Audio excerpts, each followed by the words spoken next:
All right, we're back. We're on Calc AB Notes 23. We're talking about slope fields. We're trying to get a sense of what you can do with them, what they can tell you about the solution curves, what they can tell you about the differential equation. Like they go in both directions. They're the thing that kind of like links a differential equation and a solution. I mean, other than integration, obviously, also links those.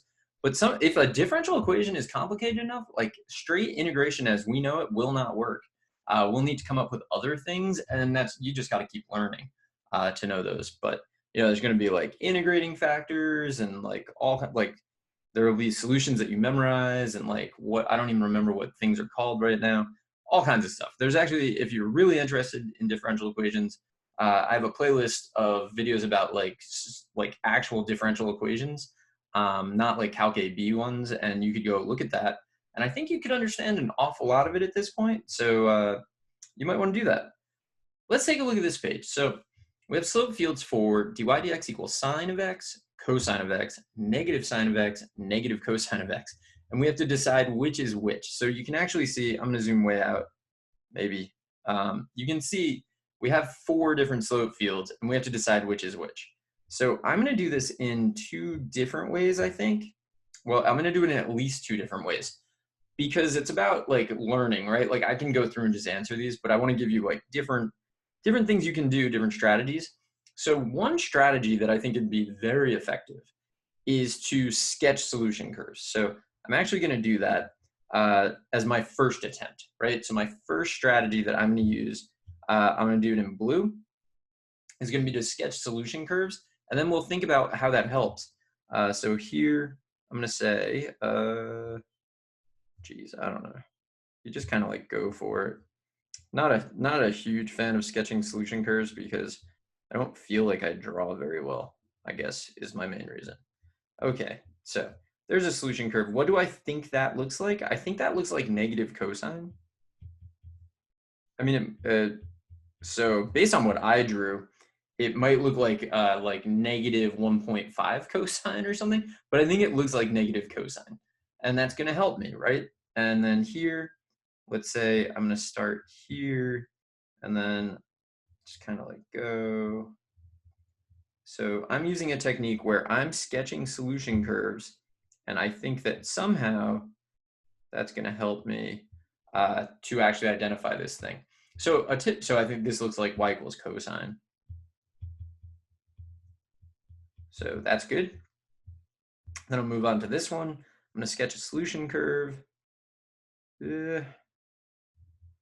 So you can do it. It's not as easy to do on the iPad, but I typically recommend when you're drawing these things, like kind of like feather them in. Don't just go for the solid line. Just do like little segments. Let the tangent things be your guide. That looked terrible, so that didn't work. Try to talk you through it. Failed. Here we go. Okay, or just draw it, right? Whatever works better. So this looks to me like y equals sine of x. So a big advantage that I'm having here that hopefully you also have is that you can look at a graph of a trig function and immediately identify what it's a graph of. That's an indispensable skill, and you really need to develop that if you don't have it.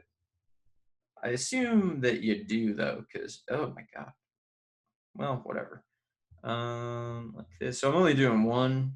I'm not doing a great job of it, but I tried. This looks like negative sine to me. Okay, so I have drawn solution curves, and I've tried to identify the function that goes with those. How does that help me with differential equations? Well, if I know what the solution looks like, I know what the differential equation looks like. This should be dy dx is the derivative of negative cosine, which is positive sine of x. This one should be negative sine of x because that's the derivative of cosine. So this strategy is effective.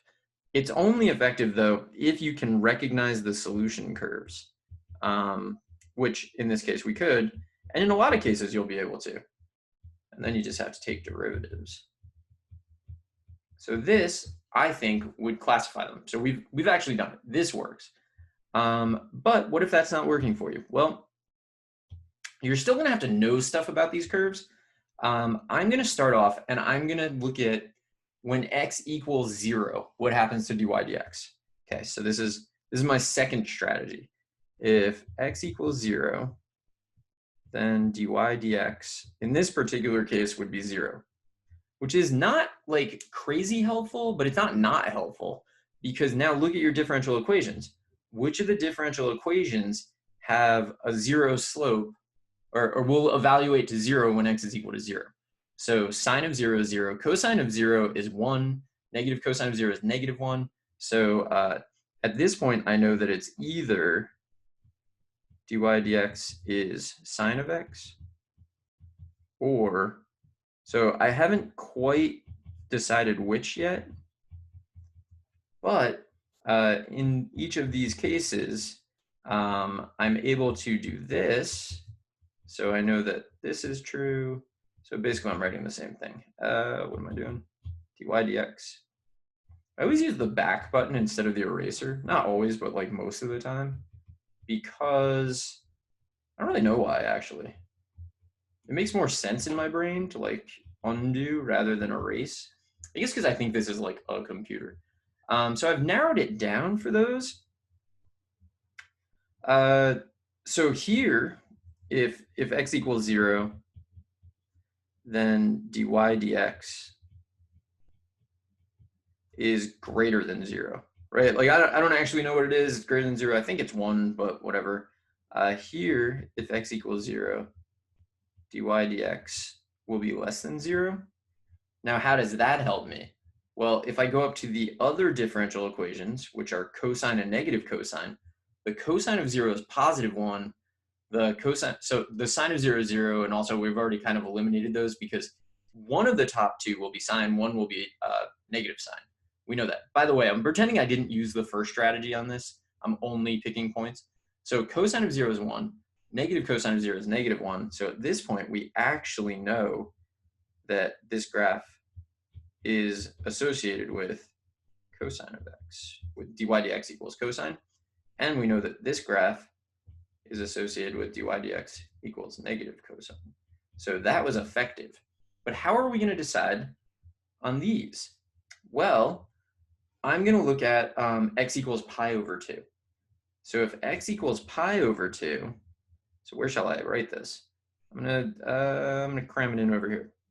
If x equals pi over 2, look at your slope field. So pi over 2 is probably it's probably like what is it, like 1.57? So like, I don't know, like around here, right? That's around pi over 2. So dy dx in this case is definitely greater than 0. So which of these that we're choosing between, right? We're down to, we have like, we know that it's either this or this. We have to choose between them. So if dy dx is greater than 0, then dy dx must equal sine. So this must be sine of x. Golly, what even? What am I drawing there? That's supposed to be an n sine. All right, I mean, it's better, whatever. And then we could do the same thing over here.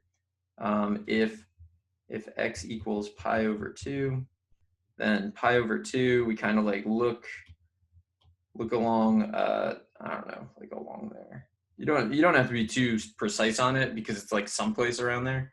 And the slope is definitely then dy dx is less than 0. Therefore, dy dx is negative sine of x. So this is just another strategy. You can use either, or you can mix and match. It's up to you how you're going to do it. You just want to have a couple of strategies that you can use. Picking points is great. Sketching particular solutions is great. Looking for where the slope's 0 is really effective, but in this case, it doesn't tell the whole story, right? So you have to like do a little bit more. But anyway, that's the end of this. And I will be back in the next video to do even more. So I hope slope fields are starting to like feel like something you can definitely deal with, because they definitely are. You just have to get used to like, there's so much information in a slope field and you have to learn how to use it. So I'll be back in the next video and I will see you there.